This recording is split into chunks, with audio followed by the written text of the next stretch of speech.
to the teaming of Urban Destruction, we now move to MMA, mixed martial arts. This bout will be conducted under Nevada state rules, 3 rounds, 5 minutes each round. Let's bring the first fighter out.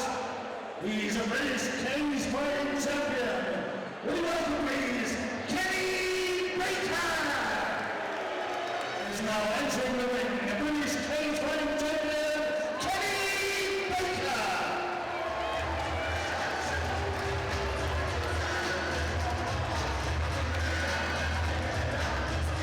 And now, his opponent will come into the ring, into the cage. The Ultimate Combat and Cage Rage veteran from Trojan Free Fighters, Neil Renix!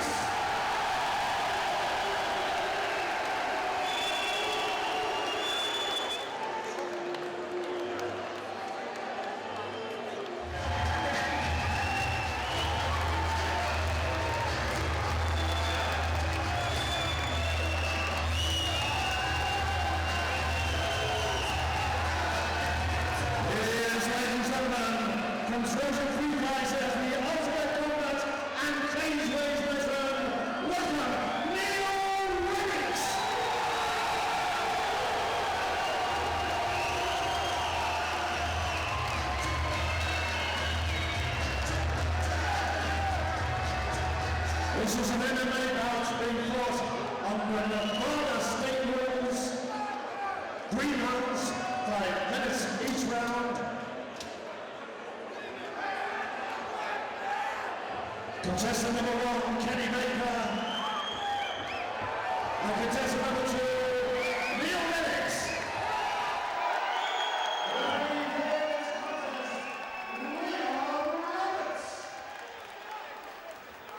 So here we go, Urban Destruction, our second bout, MMA rules. I'm Malcolm Martin. I'm pleased to have with me Mark Woodard, one of our top MMA refs for this fight between Neil Renix, the local boy from the Trojan Free Fighters, against Kenny Baker. And Mark, on paper, both men are good pedigree.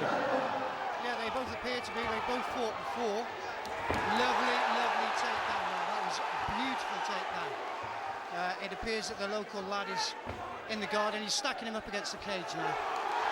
We should get some good ground and pound. No, it appears that he just wants to stand up. We're just having a look at him. Yes, the distinctive Gracie Barra shorts there. And one of your old mates there in his corner, Paul Sutherland. Yeah, Paul, 3 times British champion, under 70 kilos. Great little fighter. Should have done a lot better, should have been recognised more for what he's done.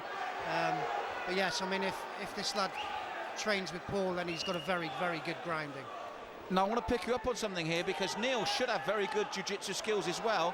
But as you said, he seems adamant he wants to stand up, and he's forced his man to come up. Does that surprise you? Yeah, it does, but he also trains at the Trojan, and as we all know, they've got a very, very class pedigree in Thai boxing.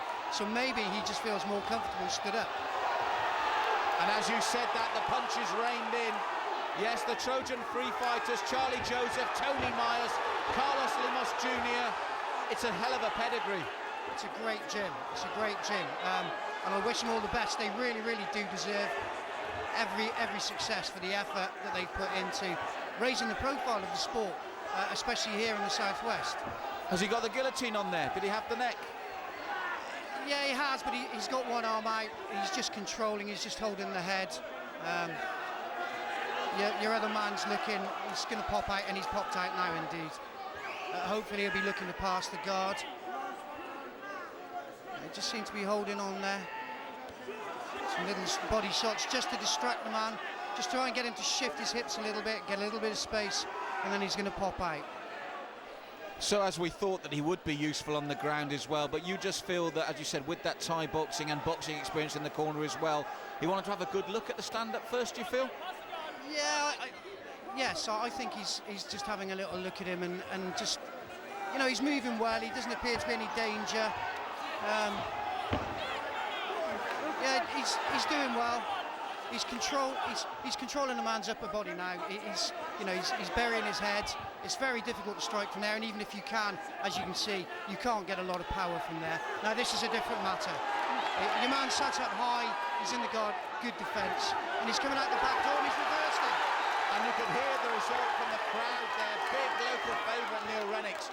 But this has been very good opening, both men, because Kenny stayed calm and he's had his say in the fight as well, so very evenly matched at the moment, Mark. Yeah, Rennicks is he's caught in a bit of a guillotine here, and it looks like he's got both hands together, although he doesn't seem to have any problems. He's going for the double leg. Yeah, the trouble is he's just fallen into the guard.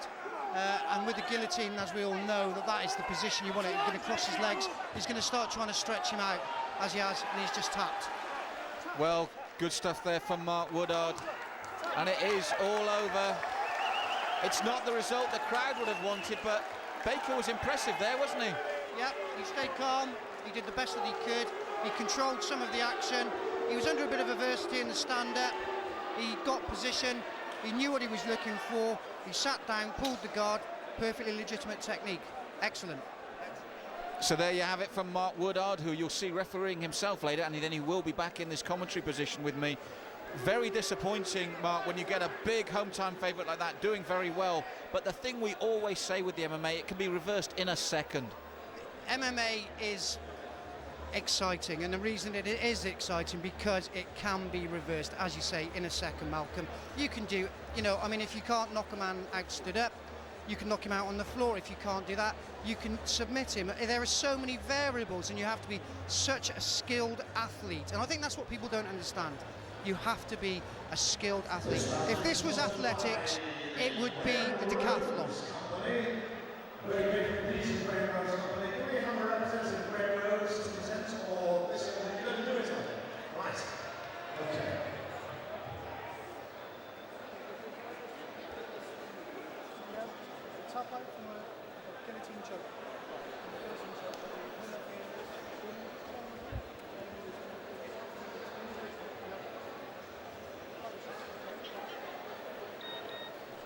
Ladies and gentlemen,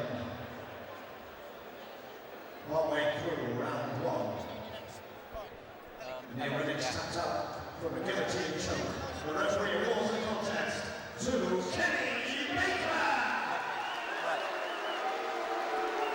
So there you have it, Kenny Baker the winner. The local hero couldn't do it, Neil Rennicks. As well as survey from the representative of the Green Rose Company. Everybody was disappointed, not least of all Neil here. Let's hear please for the talents of Neil Rennicks.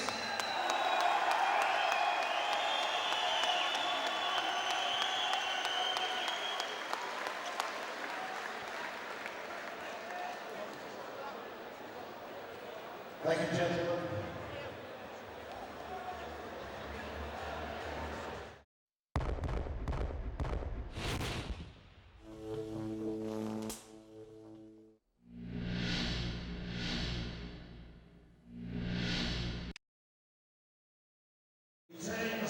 With Mark Warrior.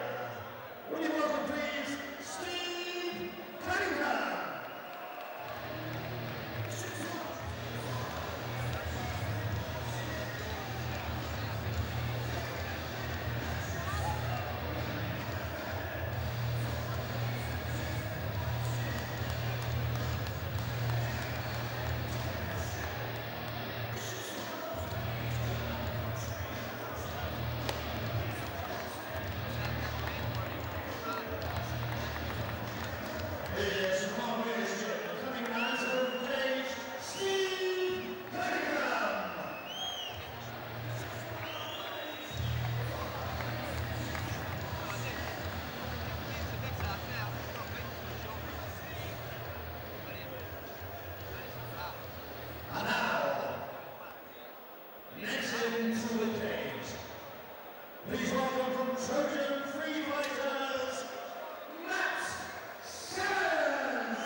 Contest now of mixed martial arts before the Nevada State rules.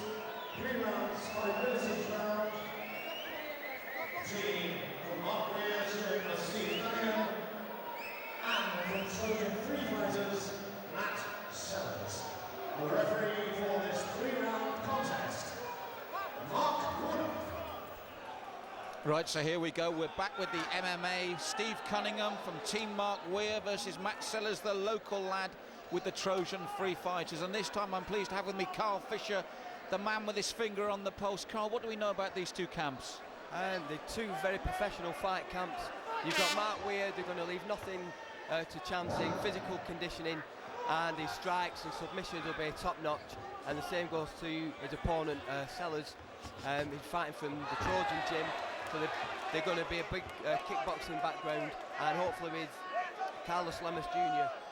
Coaching them, they should hopefully be sharper on the ground. So in that respect, we've got two evenly matched gyms, because originally Mark, very well known for his stand-up, then switched codes. As you said, the Trojans known with Charlie Joseph and Tony Myers. Now they've added this new element. You've got two gyms here that have really become fully rounded. Yeah, I'd agree with that. You can't win everything now with standing, striking. The guys have got to start learning the groundwork, the ground fighting, submission arsenal, and the guys are taking it on board and bringing over the best in the world, which is good for the UK fighters. So looking at our position at the moment, who would you say's got the upper hand here? The guy in the camouflage shorts, if he can get up and stack and start doing some ground and pound, get out of his guard. The guy underneath, he could quite easily whip out an armbar, a triangle from the guard. Bit close to call at the minute, with the back up on the feet. He's tucking back down. He's got past the guard there, he's got side control. He could work for a Kimura or an armbar, or just lay down some heavy leather.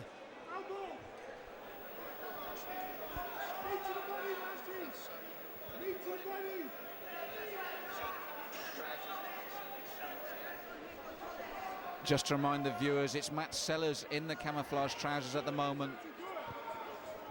And at the moment, possibly looking at this, it's Sellers in the ascendancy. It is, yeah. He's got the top position there. He's not putting any strikes in. I think he's trying to work more from the ground. Some really good chance now to get some shots in, soften him up, to take a Kimura or an armbar from this position. I think he just missed a Kimura there. Cunningham trying to get onto his feet now, trying to defend. He's just pushing back down there, so he's got good control of him there. And as you said that, for the first time, Sellers putting in the strikes from that position, landing solidly on the head there.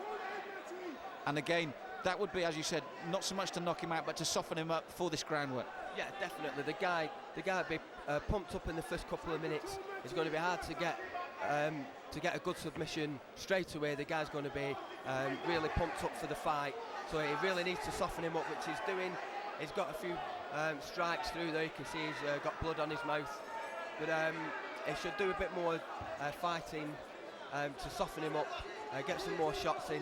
He's let Cunningham come back out now, and he's got himself in a defensive position in guard. Now Cunningham could be dangerous from this point, from the guard. He could get out some good strikes, which he's doing. He's softening him up from the body to the head. So Sellers needs to defend this, get a good sweep in, get back on top, and start taking the fight from there. So really what you were saying was, at the time when he had the sense of getting the strikes in, we saw Sellers then immediately went for the arm. In your book, that was possibly too early. Yeah, he didn't have really good position. He was going for the Kimura, but the guy's shoulder was up off the mat, so he couldn't really get a lot of torque to get the submission. But he's coming into his own now. He's come up for the armbar, lovely reversal, and the tap out, yeah. And there you can hear the local crowd favourite, Matt Sellers. And again, Carlos Lemus Jr. there to haul his man up. He'd just been under the cosh really for a few minutes after a good start, hadn't he? And then he pulls it out. Yeah, that's all. Fair play to Sellers. He came out all guns blazing. He got a good position. He worked the guy from the fence. The other guy wasn't really in it. He got some good position. His opponent reversed, and he worked from the guard. He reversed him in the cage, and came out with a win with an armbar. Very good performance, very impressed. So there you have it, Matt Sellers winning for the local Trojan Free Fighters, and you heard the crowd response for that. And my thanks to Carl Fisher for sitting in on this one. Thank you very much, Carl. Okay, thank you, it's a pleasure.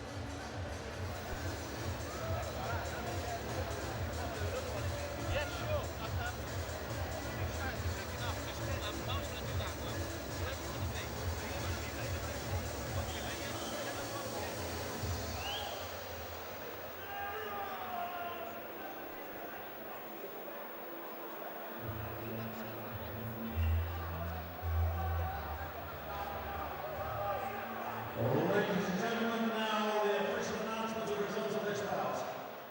After 3 minutes 41 seconds of round 1, the winner, with a number from Trojan Free Fighters, Matt Sellers! Yes, the home crowd, something to cheer about. Matt Sellers there, worked the armbar. And you better certainly, and I should say this on behalf of A1 Cooking Limousines, much great for these A1 Cooking Limousines. And now we want to say appreciation also for the chance for the voice of the Mark Leadership there. Steve Cunningham, that's everything to say. Yes, Steve Cunningham had his moments. Steve.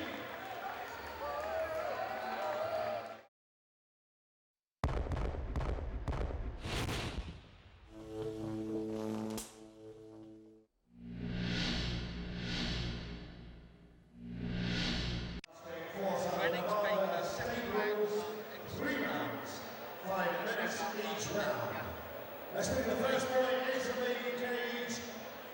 He trains by Alex Reed and Gaz Roriston. Welcome please to Gary Howell. Matt Sellers, you commentate on the Sellers armbar. Yes, so that's a choke then. That's a choke. Spot there. Yeah, it was a choke. Guillotine. Yeah, it was a guillotine guard. Yeah, Carl was with the armbar. That was armbar from Sellers. Majority draw. How they figured that out, I don't know. The majority draw to me is a decision they've got to suspend the second one fighter. That makes 2 commentators. Give it to one, give it to a fighter. Yeah, to me, this is the challenge. Or you can go one for each. Yeah, one for each, one draw. That's what you got. I don't understand this now. That's why I'm quite surprised. Normally in Thai boxers they can be so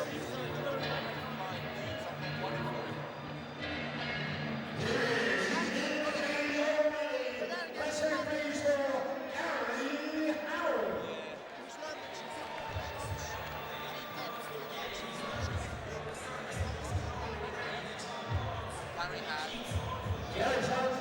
Gary Howell's opponent will now come into the cage. He's a local guy, trains at Trojan Free Fighters. Welcome please to Robbie Mann.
Right, we're here at Urban Destruction and we're back with the MMA, and I'm back with our referee Mark Woodard for this one. Gary Howe, trained by Alex Reed and Gaz Roriston.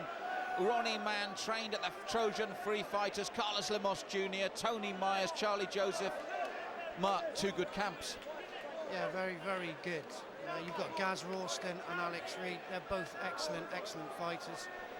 They produce some good fighters themselves. And again, you've got Ronnie Mann, who I know has just come back from a week's training in Croatia to prepare for this fight. Only a youngster, but my word, hasn't this man got a career in front of him if he keeps going the way he is going. Brazilian Jiu-Jitsu, Thai boxing, MMA, he does it all. I know he holds a British title with Grapple and Strike, and I know it's one of the junior titles, but it's still a title.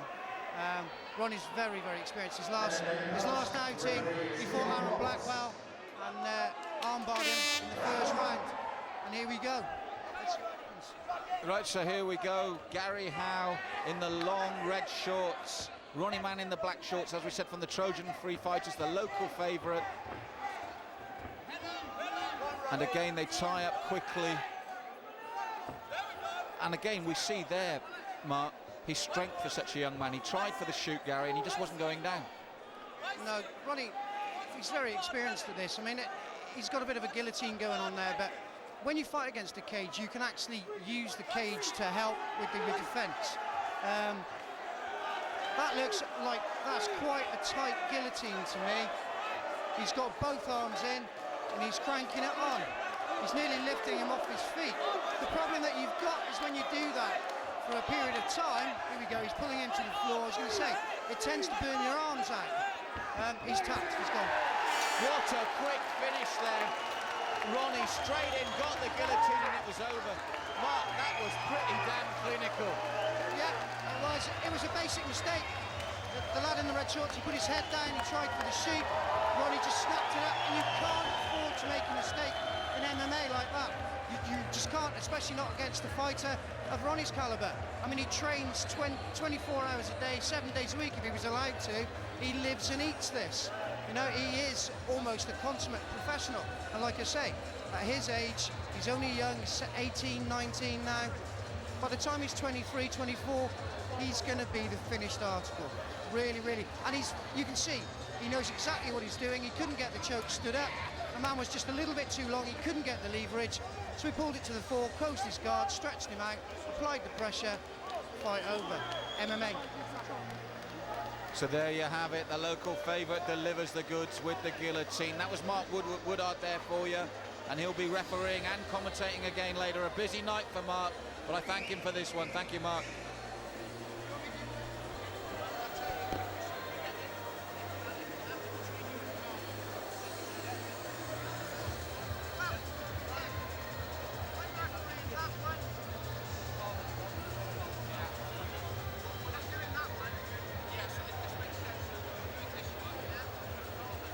Ladies and gentlemen, after 1 minute 10 seconds of round one,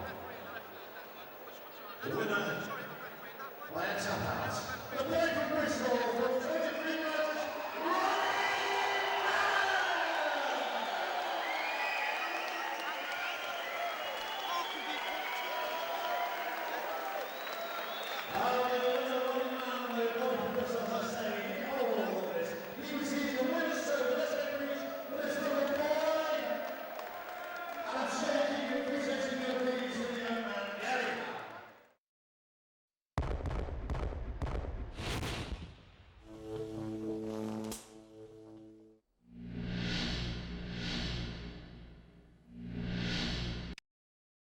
another contest, 3 rounds, 5 minutes each round.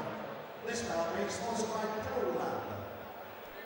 Let's welcome the first boy into the cage from Plymouth in Devon. Welcome please to Karim Stanrock.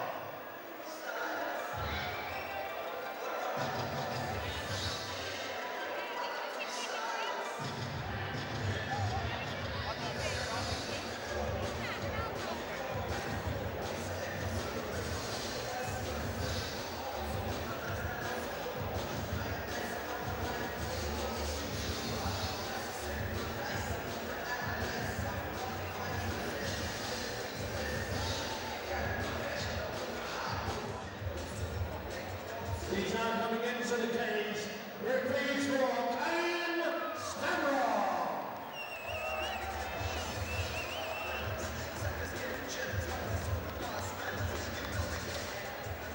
Karim's opponent's another boy here to represent Bristol.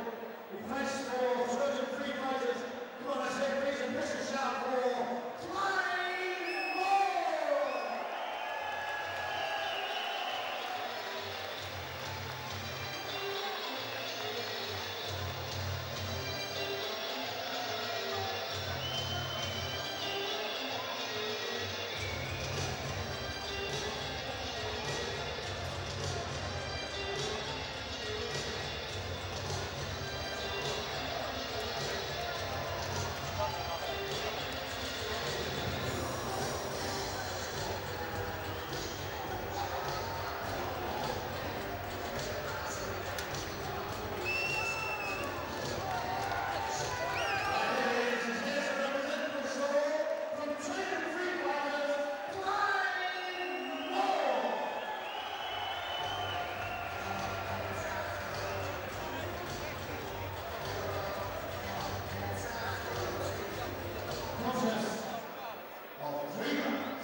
We're back once again with the MMA here at Urban Destruction.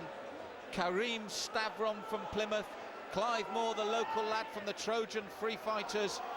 And to distinguish them for you, Clive is the shorter fighter in the black shorts. This over 3 5-minute rounds. Karim Stavron from Plymouth Pro MMA, Clive Moore from the local Trojans. Once again, it's my pleasure to have with me Carl Fisher. Carl seems a big difference in size. He certainly is. He's quite agile on his feet as well, though. Flying, jumping kicks. I'm going to go with the Trojan fighter tonight. They've, apart from the first fight where they lost, they've pulled a couple of wins out of the bag. They're looking pretty good. So I've never seen the Perman fight, to be honest, but I'm going to put my money on the Trojan fighter tonight. And as Carl said that, a good short, sharp punch from Clive Moore there, getting inside his man, caught him again. Karim trying to clinch and bring the knee up there because he was stung with those 2 punches. Does bring the knee under the chin of Clive Moore there. And an explosive start, Carl. Yeah, definitely. The Plymouth Free Fighter definitely losing his size and a height advantage, getting some good knees in there.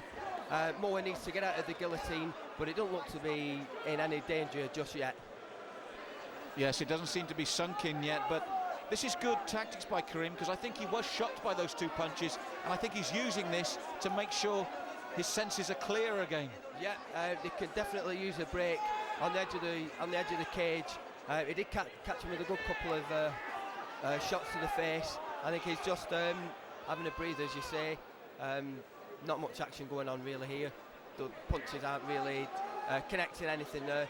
Moore, if he's been training with Carlos, should really be looking to take him down and finish the fight from the ground, really, because it is a big height and weight difference there.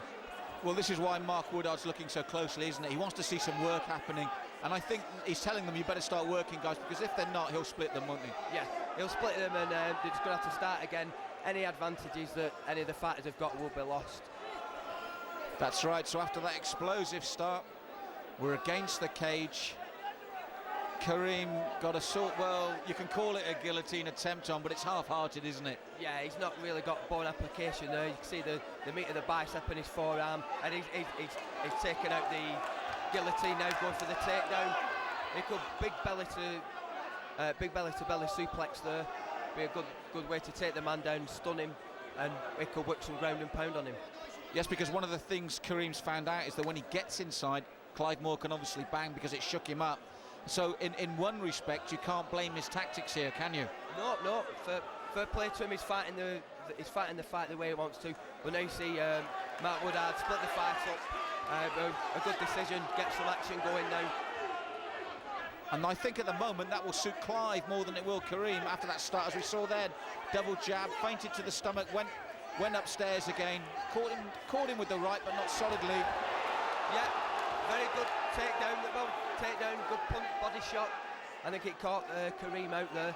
He's took him down, so he needs to establish himself in his guard, pepper him with some body shots, some head shots, and maybe try and work the guard and be wary of any attacks from the guard from Kareem. Because one of the things I want to pick you up on, you said earlier, with Carlos in his corner there and looking at the height difference, I imagine you'd think this is where Carlos would want him to be. Yeah, definitely. He won't want him to trade strikes and punches, because you saw him with the knees. He did catch a couple flush in the face, and they can win a fight quite easily. So I think he's got a better option of taking him down. You can see he's hitting him in the ribs there. They're probably going to be connecting there as well. Yes, and then the downward strike to the face. So what we've got here is probably a perfect position for Clive from Carlos's teaching. And as you said, Carl, softening him up, using the body, using the face. And in that respect, I must say that apart from those knees, we haven't really seen much from Kareem. Is that a fair comment? Yeah, I'd agree with you on that. He came out with a couple of knees, as you say, and they didn't really capitalise when he had him on the cage, and he's letting Moore now take control of the fight. He's not even looking at the fight there. He's looking away to his corner by the looks of it. He doesn't look to be in control from the fight. He's just holding on and grabbing. He's not making any effort to work something from the guard, like a triangle or an armbar or a sweep or anything like that. I think he's in a bit of trouble. He's got his legs open now. Moore should be on him like a shot. Get the guard past and work for the side control and finish off the fight from there. Yes, at the moment Moore happy to do a bit of grounding and pounding there on the face of Kareem Stavron. And again, it's a strong, big man to be pounding down on you. The end of the round couldn't have come at a better time for him, but really, the first round you've got to go with Moore. Yeah, I'd agree with that. He took a couple of shots to the face, but he's weathered the storm. He tagged Kareem with a good couple of shots, a brilliant body shot that took him down to the ground, but he just wasn't quick enough to finish him, and say the bell's gone. So as I said, end of round one. He doesn't look gassed, so hopefully he's going to come out all guns blazing, try and finish the fight off.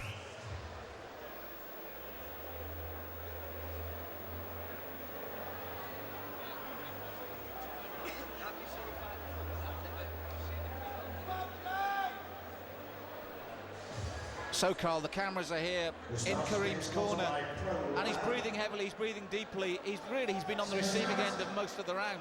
Yeah, I'd agree with you there. He's heavy breathing.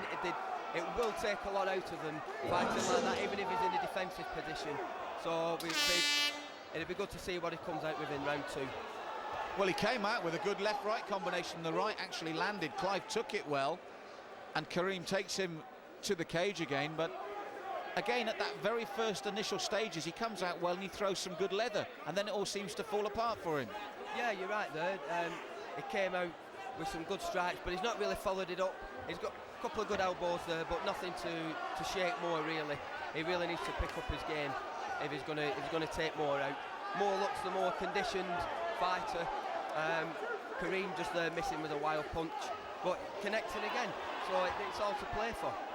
Yes, a slightly better start for Kareem in the second round. Moore took those punches well, but I think he took more than he would want to, and Kareem had some real success there. And for the first time, you could really say genuine problems for Moore. Yeah, he's got a better standing. Oh, he's tapped. Yeah, he's got a standing guillotine. This pretty basic submission. It's shown its effectiveness tonight. There've been 2 or 3 matches that have ended in a submission. He got the guillotine on the Clive Moore should really tuck him down to take the pressure off his neck, or really come through with his neck for like a big pickup to take him down, and hopefully he would have got out of the submission. But fair play to Kareem, he got the standing guillotine. Well, the good thing for Kareem is, as you know, sometimes the standing guillotine isn't enough and you have to take him to the floor, but that's where his height advantage really told. He could crank it from the standing position. Definitely. There's a good 6 to 7 inches height difference there, which makes all the difference. Because you can see Moore's neck, he's got a really well-developed neck, but Kareem's the taller. If you've got more height advantage, you've got better leverage, and it showed on the night. He got the tap out. So there you have it. Disappointment for the local fighter, Clive Moore, but Kareem, after a very shaky first round, he does the business in the second.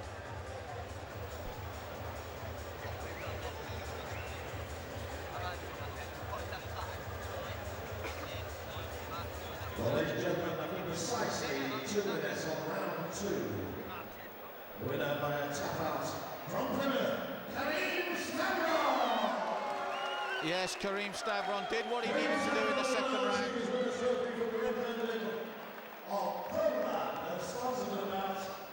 I know you want to keep your appreciation there for this boy from Trojan Free Fighters. Here's that representing Bristol. Well worth a round of applause, please. Clive Moore.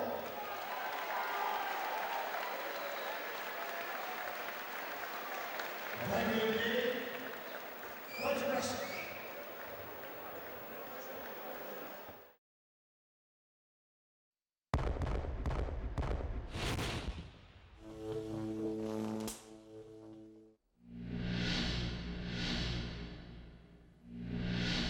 We're in here now for this urban destruction to MMA.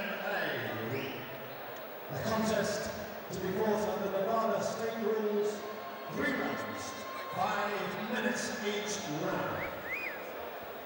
Let's bring the first guy in from Saints MMA. Welcome please to Mike Clifton.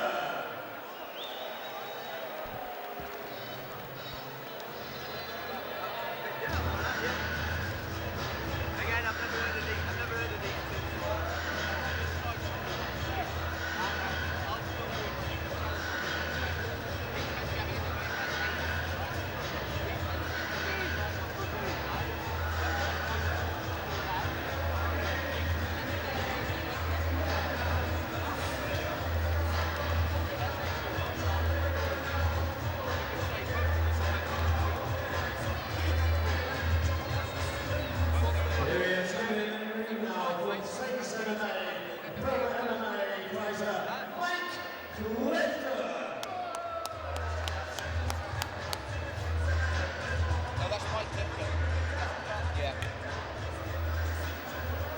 Mike's opponent, whilst Mike is an MMA fighter, Mike's opponent strictly is a Thai fighter.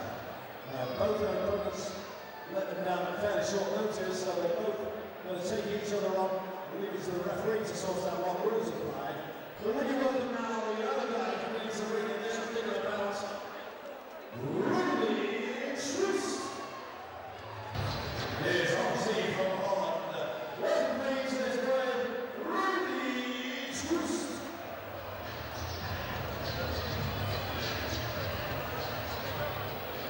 I say Rudy Troost is in fact a Thai boxer. Mike Clifton is a pro MMA fighter.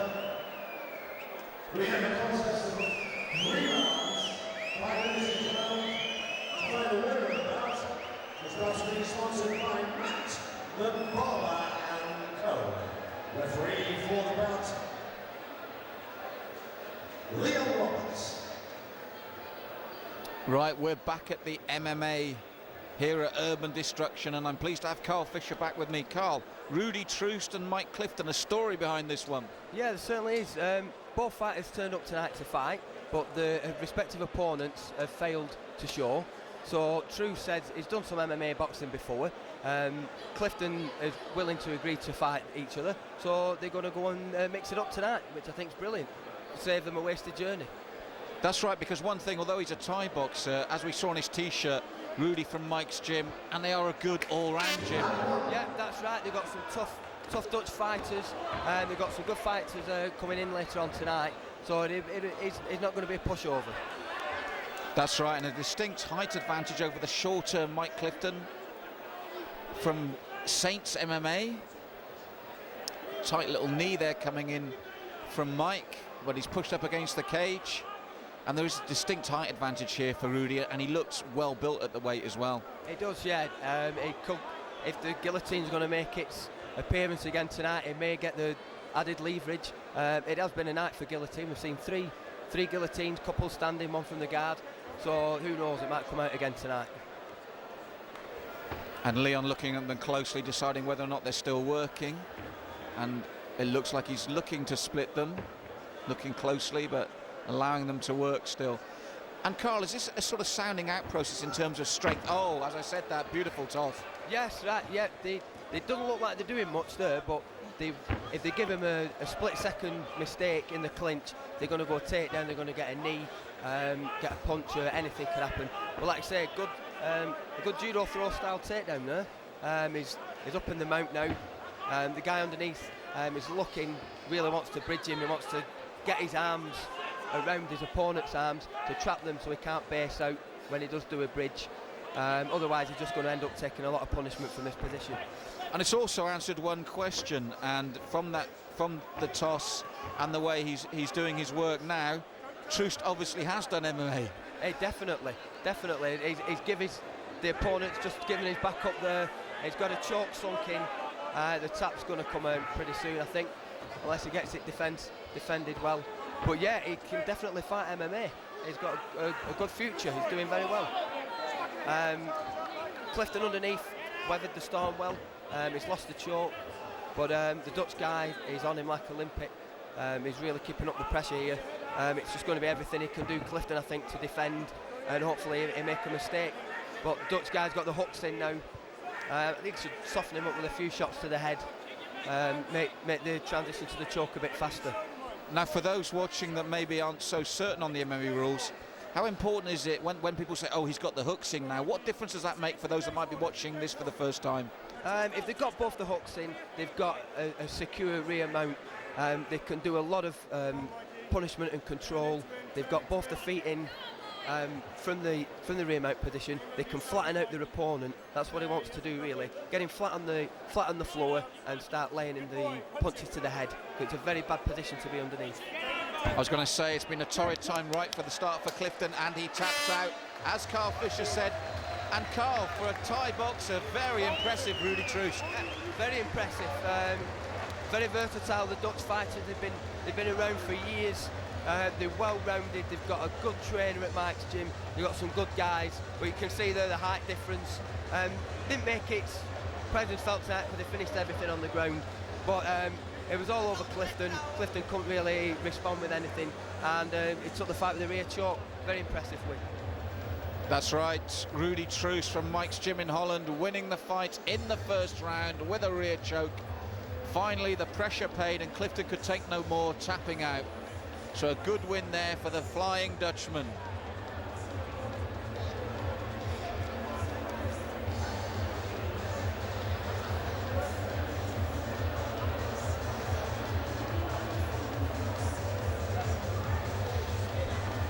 Good sporting gesture there, but shows once again what a good gym Mike's Gym is over there in Holland.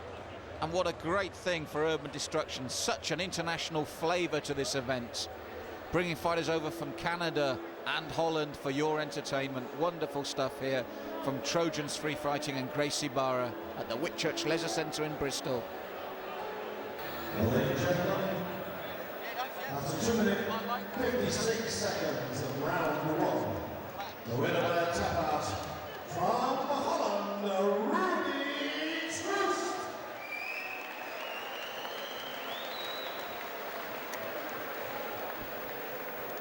Rudy, now you're going to be presented with this winner's trophy from this young lady representing the sponsor, which was Max and the Barber Company. And we've got a consolation trophy for this boy. I mean, this is what it was. I'm sure he'll be back. Mike Clifton.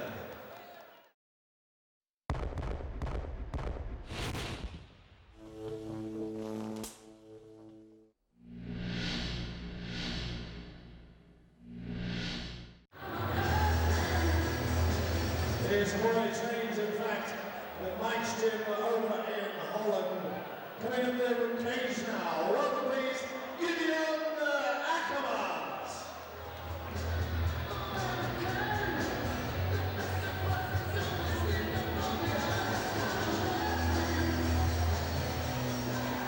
And getting to Netherlands to now come into the cage. He's a UK MMA star in his own right. He's here tonight to represent Bristol from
Right, so we have another international match here. The Dutchman Gideon Ackermans versus Dave Van Gas from the Trojans Free Fighting. Carl, you've actually trained with Gideon.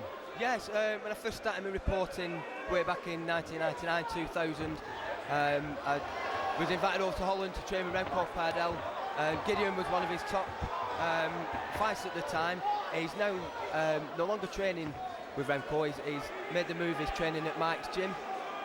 He's fought in Ultimate Combat, and yet again, guillotine shows its head halfway through talking. And just saying that, it's just done.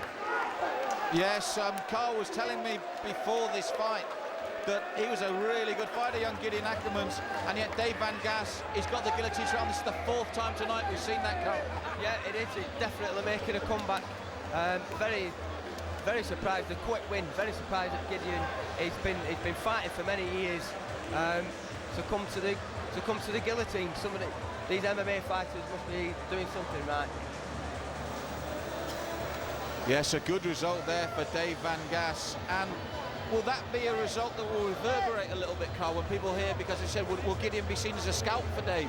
I very much think so, yeah.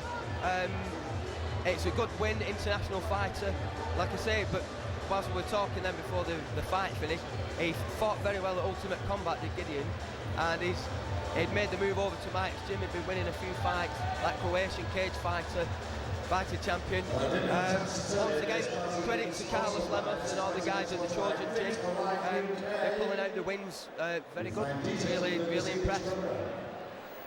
After 28 seconds of round 1, the winner by start from the Trojan Free Fighting Gym, Dave Van Gas.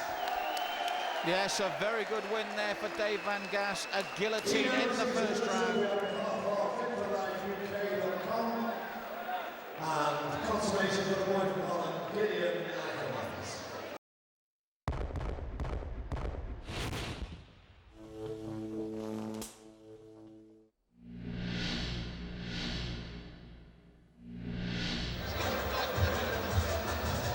He's on the long way to the winners this evening. I know you're going to give a good welcome, please. A recent MMA fighter, Sergey Kirilenko.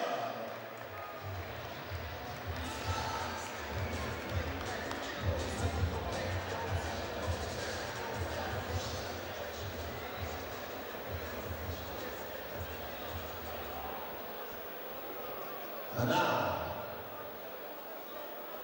the other fighter coming into the cage. He's actually here to represent Bristol, trains with Trojan Free Fighters UK.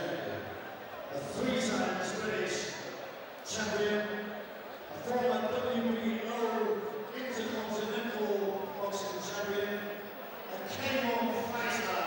He's here, he's coming into the cage now. Please welcome Paul Davis. He's here now. He's come to represent Bristol. Will you welcome, please, the former WBO Intercontinental Boxing Champion, K1 fighter, 3-time British champion, here this evening, Paul Davis.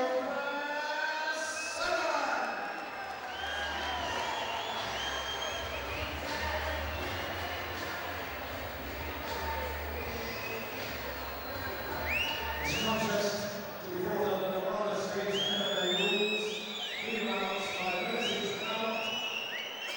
Between an introduction from Russia, Sergey Kirilenko, and the former WBO Intercontinental Boxing Champion, K1 fighter, Paul Davis.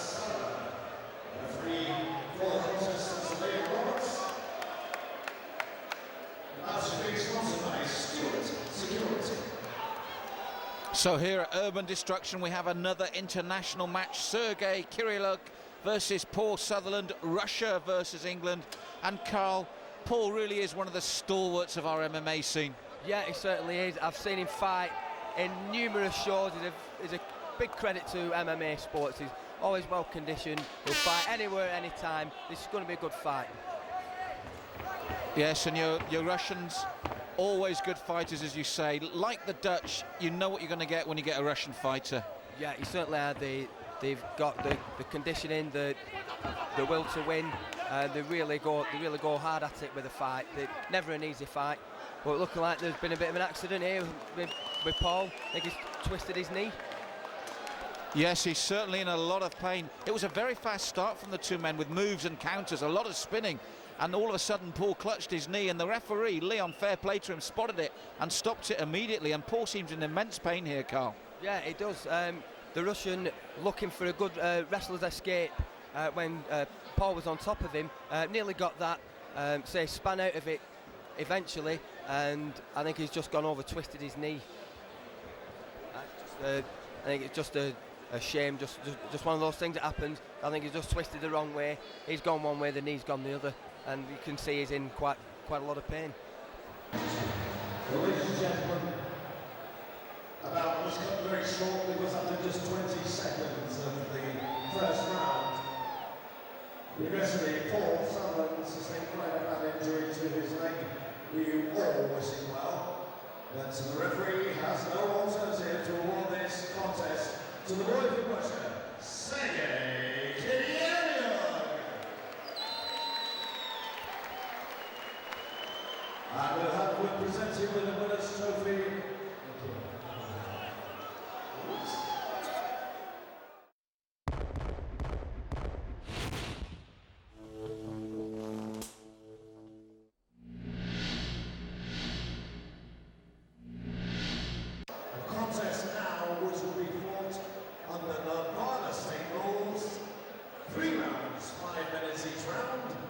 Let's bring the pro MMA fighting into the ring, Paul Jenkins.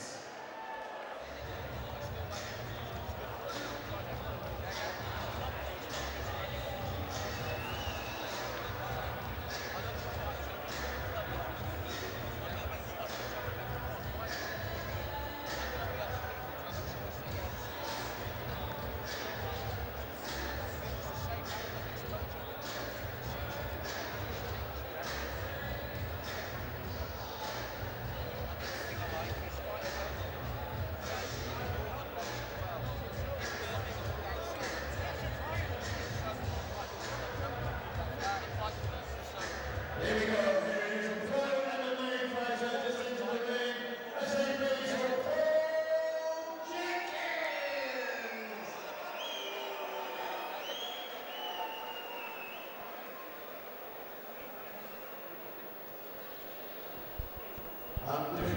He says, I'm not sure when you get to now, Paul's opponent is an Ultimate Combat and Cage Warriors best. An Ultimate Combat and Cage Warriors vet coming in now. Please welcome Sammy Berry.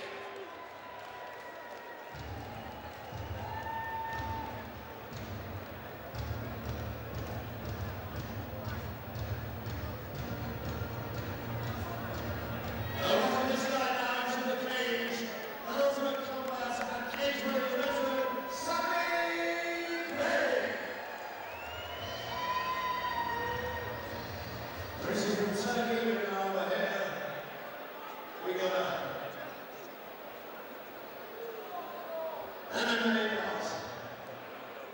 3 rounds, 5 minutes each round, between and introducing the pro MMA fighter, Paul Jenkins. And in the moment, originally from Turkey, now having over here, the Ultimate Combat and Cage Warriors vet, Sammy Berry. Referee for this MMA contest of 3 rounds, Mark Woodard, and this bout's being very generously sponsored by Kelly Graphics. We're here for Urban Destruction. I'm Malcolm Martin, and once again with me, Carl Fisher. And Carl, possibly the fight we've been looking forward to the most tonight. Paul Hanserstone Jenkins versus Sammy the Hun Berry. Yeah, definitely the one I've been wanting to watch this evening. What can you say about Paul Jenkins? He is MMA. He's fought every single show you can think of, and then some fought twice in one night in a couple of shows. He'll fight anybody, anywhere, anytime. Sammy Berwick's coming through, impressing everybody at Cage Rage. Really looking forward to this. Just hope they get past the first round and get no guillotines. Having said that, Sammy did have the neck for a short period there, Carl. Yeah, you're right. I thought I was going to make another prediction and out comes a bloody guillotine. But I think these two guys are pros. They know what they're doing. Hopefully there's going to be some good MMA action for the crowd tonight. Yes, Paul Jenkins, one of the true characters, as you saw from his ring entrance and jumping up to wave at the camera. And if I've got one concern, it's maybe the experience difference. As you said, Sammy's definitely on the rise, but Jenkins is well and truly established. Can you see this being a problem for Sammy? It can be. He's a tough fighter. Jenkins, like I say, he's fought so many matches. One will put the money on Jenkins to come through. He's dominating at the minute. He's got the hooks in, and you see he's looking to work a choke in, but it could be anybody's fight at the minute. But Jenkins, he's come out. He's done some good fighting at the minute. Now he's got the hooks in, and looks like maybe another round one finish. Yes, and he's turned his man as well. Mark Woodard, your referee, looking very closely, and he has tapped. Yeah, round one again. I don't think they've heard of 2-round matches on Urban Destruction tonight. Jenkins just showing his class there. Berwick gave up his back too early, and he let Jenkins capitalise on that. Sunk the rear choking, kept his cool, and he got the tap out. Were you surprised at the speed? Because I said on paper it was one of the matches we were really looking forward to, and as you said, it had the potential to go the distance because Sammy's very good as a striker, Paul's very good as a striker, but again, almost before it started, it's over. Yeah, that's right. Jenkins has been an unpredictable fighter. You think he's going to do a quick finish, and the fight goes, all 3 rounds goes the distance, and they have a war. We've been looking forward to a good long fight, 2 experienced guys, and Jenkins pulls out a sub 2-minute victory. So it's very unpredictable.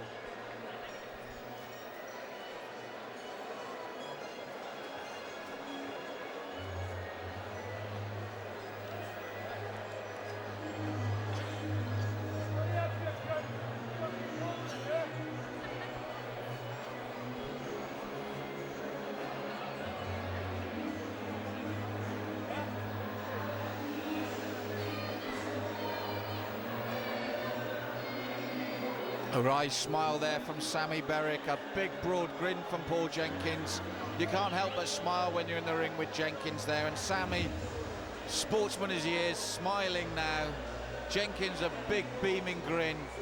Have gloves will travel, the hands of stone has done it again. Here at Urban Destruction.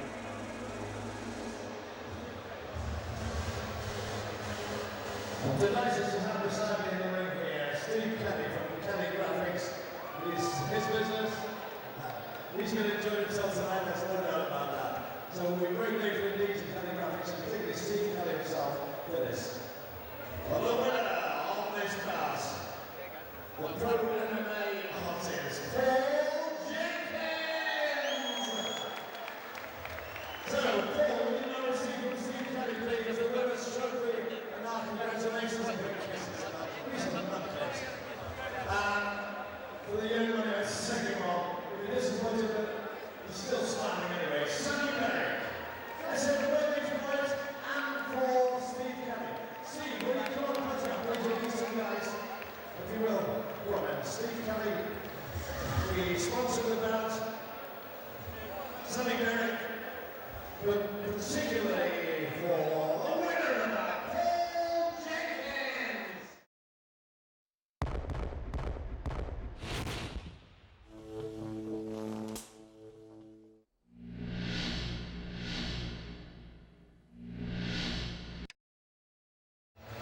Croatian cage fighting sensation, a former world taekwondo champion. He's here tonight fighting for Bristol. Will you welcome please from Trojan Free Fighters,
He's got him pressured up against the cage, so he can't really make any escapes. He's got the half guard now, so it's just a matter of getting to work now, soften him up with some good body shots and head shots. That's right, Zelg in a dangerous position there after a good start. Some fast hands we saw there from him.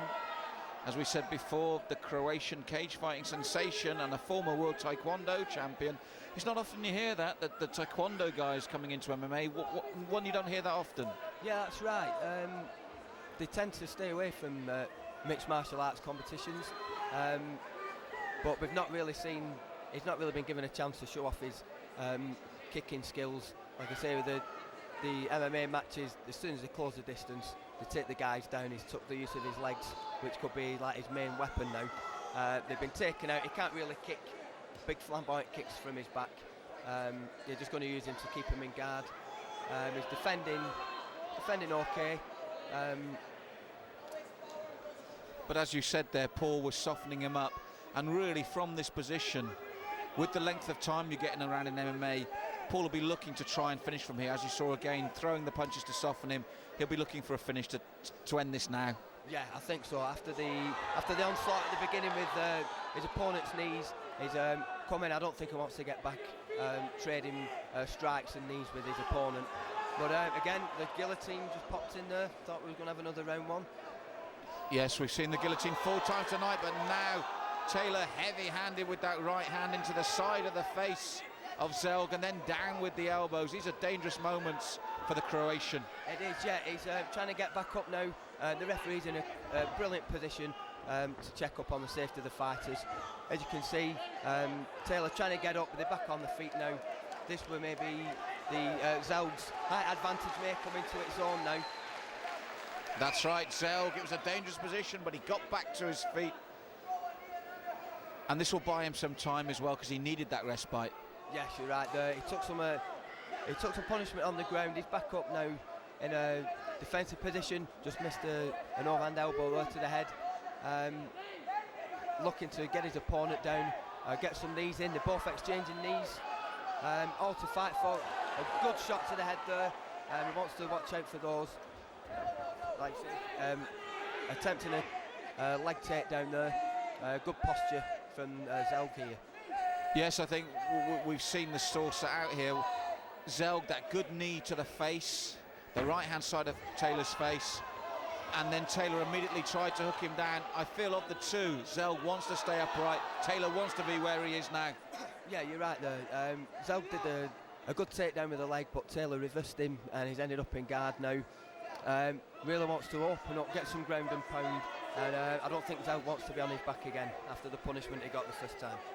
No, I got the feeling that knee to the head after they had a good exchange of knees to the midsection. I think that knee to the head was sort of like a wake-up call for Taylor, and you saw him trying to hook straight down. This is where I really feel he wants to be, and he wants to stay. Yeah, you're right there. He's attempted to pass the guard again. He's got half guard. From this position in MMA, if he sits through with his hips, he can really unleash some heavy body shots to the floating ribs, which will weaken up and hopefully get him to pass guard and get to side control and hopefully finish him off from there. Yes, because for that brief moment Zelg showed he was dangerous upright, but now he's in position. Yeah, he's got past there, he's in the mount, hopefully trying to capitalise on it, but good defence from Zelg. He got out of a bad situation there and he's pulled him back in guard, so Taylor's got to start all the hard work again. Yes, an exciting start to this first round. They haven't wasted any time at all with the heavy shots. And to be fair to Zelg, just when it looks like Taylor's in the position he exactly wants, he's going to finish it, he finds something. He does. He pulls. He's pulling a few tricks out from his bag tonight. He's got good long legs, which will be able to keep Taylor away from breaking his guard. He's just got to wait for Zelg to tire out and take his chance to pass the guard. Well, memorable opening round there, and overall though we've obviously got to go with Taylor on that round. Yeah, he's dominant on the ground. He's passed the guard a couple of times but failed to capitalise on it properly. He passed the half guard, got into mount, he was just about to drop some bombs, and Zelg did what he could do best, and that was get out of the bad situation. So really, we've got a perfect setup for the second round, because they've had a good look at each other, and Zelg with those long legs is dangerous with his knees. He had quite fast hands as well. Taylor's no slouch upright, but obviously he'll want to take him down again and work there. So I think it'll be a very interesting start to that second round to see if Taylor just goes to shoot and get him down. Yeah, it'll be good. I think Zel's going to want to come out and keep the fight standing as long as he can, soften up his opponent with some knees to the body, knees to the head, some elbows and good striking. I think Taylor is going to try and weather the storm. I think going to take him down to the ground to take out the knees and hopefully finish the fight on the ground.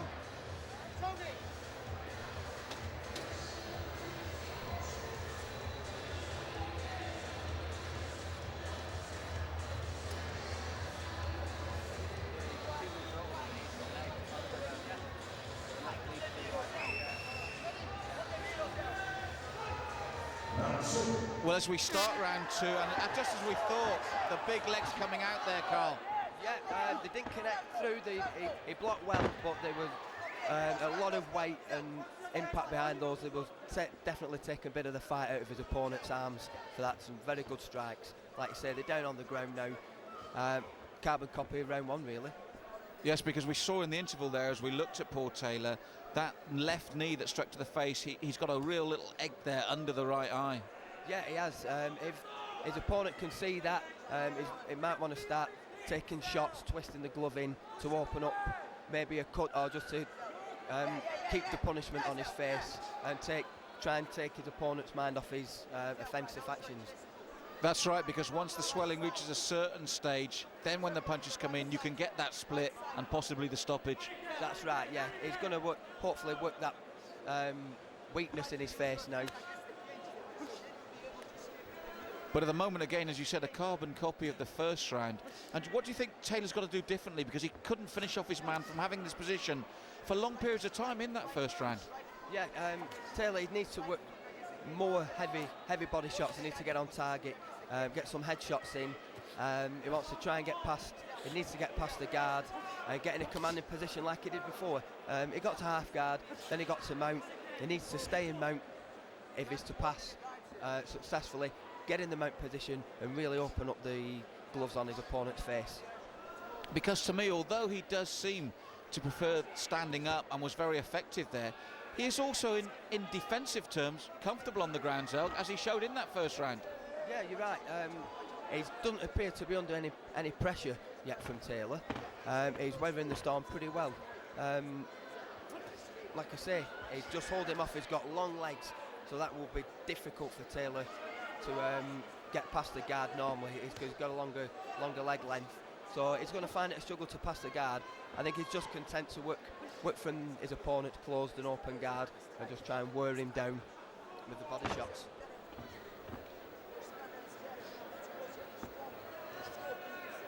Short elbow there from Taylor.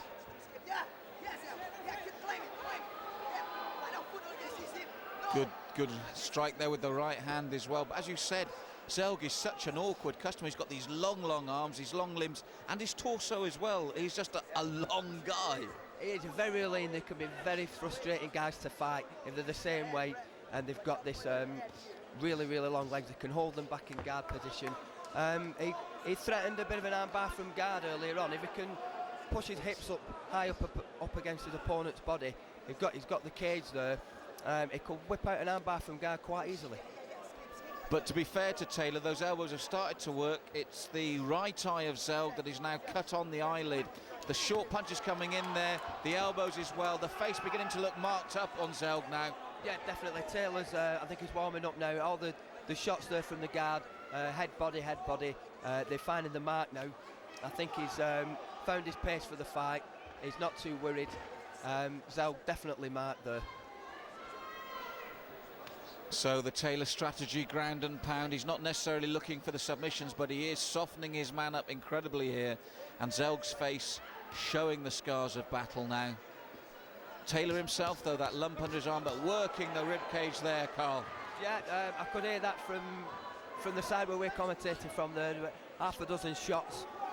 They will really take a lot of energy out of his opponent. Some really good shots, so they're coming in again. He's finding his mark. over 90% of the time now. I think it's just a matter of time. We're just going to wear down his opponent with ground and pound. Yes, it's worked for him. He's softened his man up. He's showing all the marks now, and I think Taylor's, as you said, quite content to work that way, looking for his shots. And to be fair to him, even though he's throwing a lot of leather, he is also picking his targets and picking his shots well. For all the effort, there's not much wastage there. No, there's not. Just as we were talking then, Taylor got a cracking right hand to the head of his opponent. It's toughened him up, like as we said. He's got the half guard now. If he can switch his hips through and get a good base on his opponent, he can really start to work on the ribs, which is doing a good job. He's keeping his opponent down. Zelg's obviously going to want a bridge, but he's looking to pass there and get the mount. But it's some good defence from Zelg. He's got him held in half guard, but Taylor is picking his shots now. They're coming through, and it's just saved by the bell there. Yes, a good second round there for Paul Taylor. Very dominant. And the good thing again in Taylor's favour, he took no more damage to that eye. Yeah, he covered up well. He didn't really give Zelg any time to mount any decent counter-attack. He kept him down on the floor, out of harm's way. Taylor picked his shots, they hit all the targets, the floating ribs, the side of the head. He started to mark his opponent. I think he's going to come back in round 3, energised with that, and he's going to look to finish him off.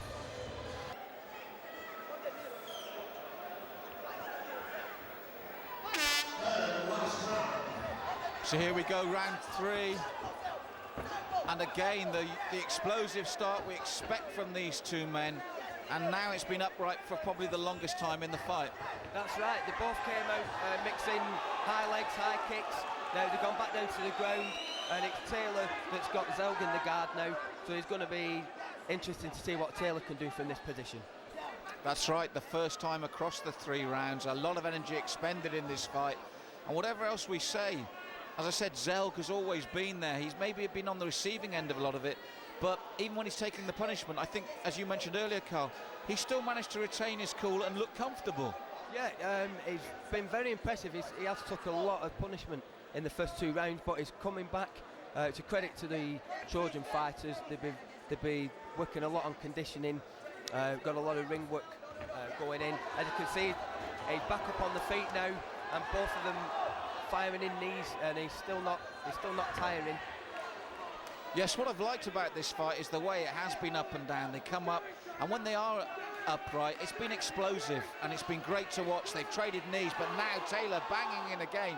And this is what I liked about it. It's been all action wherever we've been. Yeah, that's right. This is what the fans want to see. They don't want to see 2 guys in the middle just hugging each other and putting one shot in every 10-15 seconds.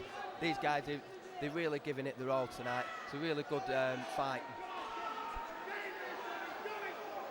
Yes, and now with the roles reversed once more, it's where we're used to seeing Taylor. He's seen enough. I don't think Zelg will be happy. But no, Mark's seen enough, and Zelg was looking at him. He's a bit disappointed, I feel. Good call, Carl. The referee, Mano Mark, will probably err on the side of the fighter's safety.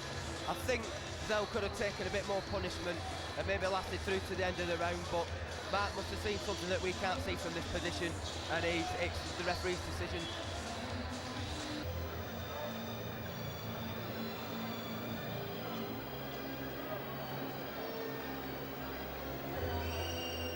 This extreme martial arts is a hard game, and I have to say these two guys are wonderful exponents of it.